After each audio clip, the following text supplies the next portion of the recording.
नमस्कार साथियों।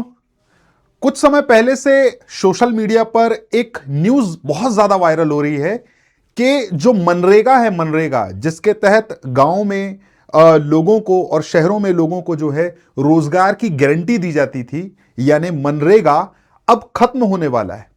कहां तक इस खबर में सच्चाई है? और कहा जा रहा है कि मनरेगा की जगह एक नई योजना जो है सरकार ला रही है, जिसे वीबी ग्राम जी एक्ट कहा जाता है। तो इस खबर में कितनी सच्चाई है, आइए इसको डिटेल में जानने की कोशिश करते हैं। वीडियो के एंड तक बने रहिएगा, क्योंकि इस टॉपिक के अंदर में से बहुत सारे क्वेश्चंस आप लोगों को एग्जाम में पूछे जा सकते हैं और बहुत से फैक्ट्स मैं यहां पर आप लोगों के साथ में डिस्कस करने वाला हूं। जी हां, एक नई योजना, एक नया कानून लाया गया है सरकार की तरफ से। इसे वीबी ग्राम जी एक्ट कहा जाता है। अब इसका फुल फॉर्म अगर आपसे पूछा जाए तो विकसित भारत गारंटी फॉर रोजगार और आजीविका मिशन, है ना, इसको कहा जाता है। और लास्ट में जो जी है उसका नाम, उसका मतलब है ग्रामीण। अब अगर मैं बात करूं ये कब से एप्लीकेबल होगा, तो आप याद रखना इस बात को कि 1 जुलाई से ये एप्लीकेबल हो जाएगा, है ना। तो 1 जुलाई से पूरे देश में प्रभावी हो रहा है। किस मंत्रालय के अंदर आएगा? तो केंद्रीय ग्रामीण विकास मंत्रालय के अंतर्गत आने वाला है। अब आपसे पूछा जाए कि सर इसका लक्ष्य क्या होगा, तो गांव में मजदूरी जो पहले मिलती थी, जैसे पहले अगर हम बात करते हैं मनरेगा की, तो मनरेगा में सिर्फ और सिर्फ ग्रामीणों के रोजगार की बात की जाती थी कि इनको केवल 100 दिनों का रोजगार दिया जाए। लेकिन अब यहां पर रोजगार के साथ साथ में आपके स्किल डेवलपमेंट पर थोड़ा यहां पर फोकस किया जाएगा। अब चलिए आगे अगर मैं बात करता हूं तो हम थोड़ा सा कंपेयर कर लेते हैं कि पुराने मनरेगा के कानून में और नए वीबी ग्राम जी इस कानून में क्या डिफरेंस आपको देखने को मिलेगा। तो अगर मैं पुराना मनरेगा का कानून बताऊं तो इसमें केवल अकुशल शारीरिक श्रम यहां पर होता था। केवल और केवल रोजगार पर, एम्प्लॉयमेंट पर फोकस किया जाता था कि सिर्फ आप लोगों को एम्प्लॉयमेंट दिया जाएगा, है ना। इसमें बहुत सारी लेबर्स ऐसी मिल जाती थी, बहुत सारे वर्कर्स ऐसे मिल जाते थे जो कि स्किल्ड नहीं होते थे, ठीक है।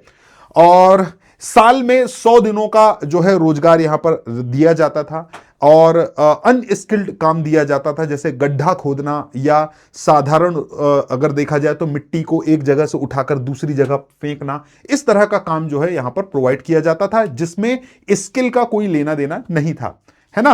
अगर मैं बात करूं सामान्य हाजिरी जो दी जाती थी वो जो है लगाई जाती थी, नॉर्मल हाजिरी यहां पर लगाई जाती थी, टेक्नोलॉजी का किसी तरह से इस्तेमाल नहीं किया जाता था। लेकिन अब जो आपका ये जो वीबी ग्राम जी जो एक्ट लाया गया है, जो 1 जुलाई से लागू हो रहा है, इसमें इस पुराने कानून के कंपैरिजन में बहुत सारे बदलाव यहां पर किए गए हैं। यहां पर आपको स्किल के साथ में आपको रोजगार दिया जाएगा, यानी आपको ऐसा काम करवाया जाएगा जिससे आपका स्किल डेवलपमेंट होता है। जैसे फॉर एग्जांपल अगर आप कोई बिल्डिंग अगर कंस्ट्रक्शन अगर चल रहा है तो आपको बिल्डिंग कंस्ट्रक्शन स्किल्ड वर्कर के साथ में आपको काम करने का मौका मिलेगा, ताकि आप भी वहां पर कुछ सीख पाएं, है ना। बहुत सारे भवन हैं, कुएं हैं, अगर कहीं पर ये बनाया जा रहा है तो आपको यहां पर जो है स्किल्ड वर्कर के साथ में आपको काम करने का मौका मिलेगा, ताकि आपकी स्किल भी डेवलप हो। आपको यहां पर अब 100 दिन की जगह 125 दिन के रोजगार की गारंटी दी जाएगी। कुछ ऐसे काम जहां पर आपके स्किल की कोई रिक्वायरमेंट नहीं होती थी, अब आपको कुछ अच्छे काम करवाए जाएंगे, जैसे पक्का स्कूल जहां बन रहा हो, पक्की सड़कें जहां बन रही हो, डिजिटल इंफ्रास्ट्रक्चर जहां पर हो रहा हो, ये सारी चीजें आपको जो है करने का मौका मिलेगा।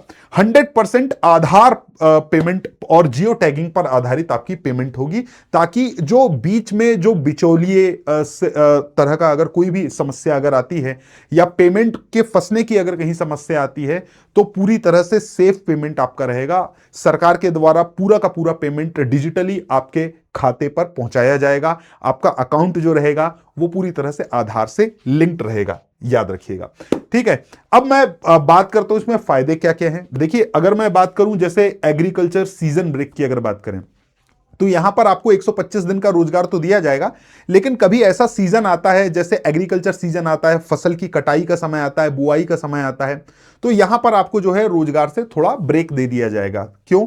ताकि अगर फार्मर्स जो होते हैं, जो किसान होते हैं, बुआई कटाई के समय उनको भी मजदूरों की जरूरत होती है, तो आपको जो है इस जो है आप जो है फ्री होकर जो है आप यहां पर एग्रीकल्चर में जाकर फसल की बुआई और कटाई के समय आप यहां से फ्री हो सकते हैं। इस इस एक्ट के तहत आप फ्री हो सकते हैं, फिर दोबारा आपको काम दे दिया जाएगा वहां पर। यानी एग्रीकल्चर सीजन ब्रेक के समय पे आप फसल की कटाई और बुआई के समय आप टोटली फ्री हैं, आप यहां जा सकते हैं। ठीक है, इसके बाद अगर मैं बात करता हूं स्थायी संपत्ति निर्माण, जैसे अब गांव के अंदर जो आप देख पा रहे हैं कि गांव के अंदर तालाबें, नहरें और पंचायत भवन जैसी जो है संपत्ति अब जो है बनाई जाएगी, इनके लिए वर्कर्स अब मिलेंगे। ठीक है, महिला सशक्तिकरण की अगर बात करूं तो वो भी आप लोगों को वुमेन एम्पावरमेंट यहां पर आपको देखने मिलेगा। यानी कि जो सुपरवाइजर पोस्ट है, सुपरवाइजर पोस्ट में कहा जा रहा है कि 50% महिलाओं को यहां पर रिजर्वेशन की बात यहां पर की जा रही है। तो यहां पर इस योजना में आपको पूरी तरह से वुमेन एम्पावरमेंट देखने को मिलेगा। फंडिंग की बात करते हैं, क्योंकि एसएससी के एग्जाम हो चाहे रेलवे के एग्जाम हो, इसमें बहुत ज्यादा क्वेश्चन फंडिंग के अंदर में से पूछा जाता है कि अगर कोई भी नई योजना अगर आती है और वो योजना अगर मान लीजिए खास तौर से गांवों से जुड़ी है, शहरों से जुड़ी है, आम जनता से जुड़ी है, तो इसमें कितना % योगदान केंद्र सरकार का है, कितना राज्य सरकार का है। तो आइए इस पर भी चर्चा हम लोग कर लेते हैं। अगर हम बात करते हैं सामान्य राज्यों की, तो इसमें 60% और 40% का रेशियो है, यानी कि 60% सेंट्रल गवर्नमेंट की तरफ से और 40% आपको स्टेट गवर्नमेंट की तरफ से यहां पर दिया जाता है। लेकिन यदि बात अगर पूर्वोत्तर राज्यों की या पहाड़ी राज्यों की अपन करते हैं, यानी स्पेशल राज्यों की अगर हम बात करते हैं, तो यहां पर 90 और 10 का रेशियो आपको देखने मिलेगा, यानी कि 90% जो है सेंट्रल गवर्नमेंट और 10% वहां की स्टेट गवर्नमेंट जो है यहां पर पे करेगी।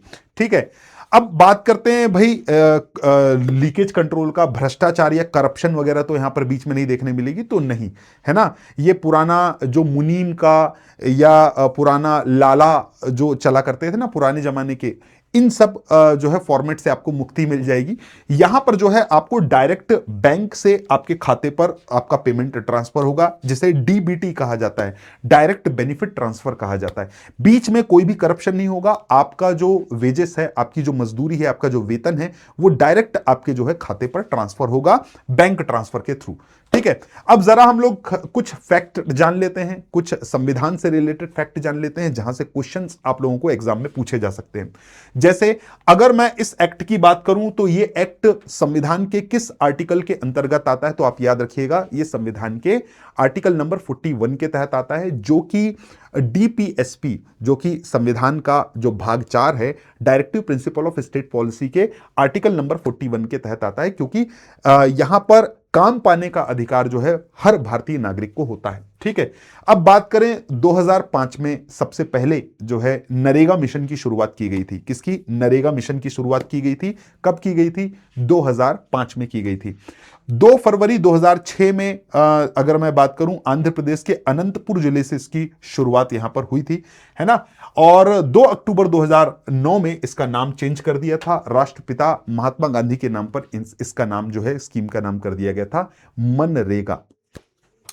ठीक है, तो ये चीज आप याद रखिएगा। कुछ इंपॉर्टेंट क्वेश्चंस हैं जो कि एग्जाम में बेसिकली आप लोगों से देखने को मिल सकते हैं। जैसे अभी रिसेंटली नया जो वीबीजी ग्राम जी अधिनियम में जी का पूरा फुल फॉर्म आपको बताना है, तो यहां पर जी का फुल फॉर्म है आपका गारंटी। लास्ट वाला जो जी है उसका मतलब होता है ग्रामीण। ठीक है, अब सेकंड क्वेश्चन है, नया कानून पूरे देश में किस तारीख से प्रभावी होगा? तो मैंने आप लोगों को स्टार्टिंग में ही बताया था, आप याद रखिएगा 1 जुलाई से ये पूरे देश में लागू हो रहा है, 1 जुलाई 2026 से। ठीक है, नरेगा का नाम बदलकर मनरेगा किस वर्ष किया गया था? ये क्वेश्चन बहुत इंपॉर्टेंट आप लोगों से पूछा जा सकता है, क्योंकि मुद्दा जो है मनरेगा से रिलेटेड ही जो है उठा है। तो बिल्कुल बेसिक ये क्वेश्चन भी आपको आ सकता है, तो याद रखना 2009 में, है ना।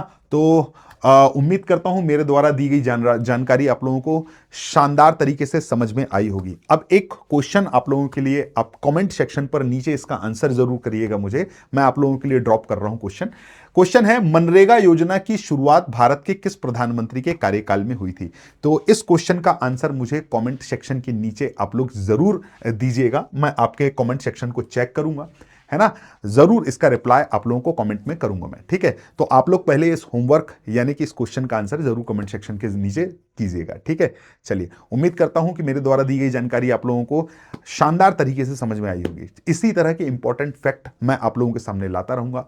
बने रहिए, जुड़े रहिए मेरे साथ में आपके अपने एसएससी वाला यूट्यूब चैनल पर। धन्यवाद।